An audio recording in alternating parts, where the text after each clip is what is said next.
It's a device that's adding new dimensions to the world of printing, literally. The 3D printer is like a specialized glue gun with a robot attached to it.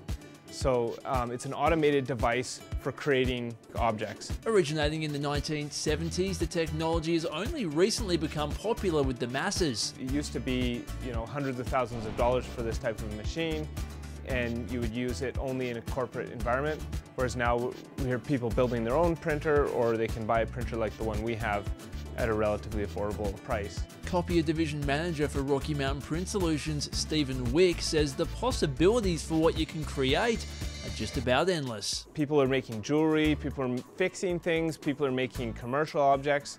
It's anything you can imagine that fits on the build platform you can build. Grade 12 Mount Baker drafting student Evan Shelbourne has been given the enviable task of testing the printer out. I've sort of heard of 3D printers online and from friends and stuff, and so when I figured out that I actually got to use one, I was really excited. Since then, Shelbourne's designed a variety of small objects and admits the whole process is right up his alley. Figuring out the exact dimensions of an object or something like that, being able to build that on the computer and then put it in the 3D printer.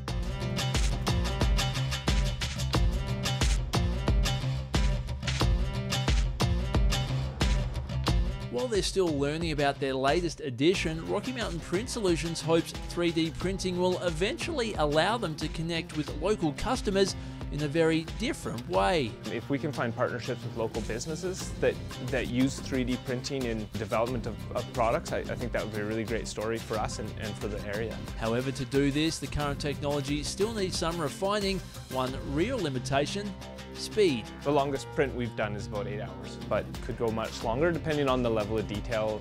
With models in the $300 to $400 range on the horizon, Wick is excited about where the technology is headed, especially in giving the consumer the ability to create their own spare parts for everyday items. Reviving a repair culture reduces landfill and reduces some of the waste that we have from our throwaway type consumer products. All business aside, it's the ability to make something out of simply an idea that has these two hooked. Seeing something on a computer, normally I just get, that's it. But actually being able to hold it in my hand, a physical copy, I think is the coolest thing. If I have something I want to create, I have a way to actually make it and not just dream about it. To see 3D printing in action, give Rocky Mountain Print Solutions a call at 250-426-3032 to set up an appointment. For Go Kootenays in Cranbrook, I'm James Farnan.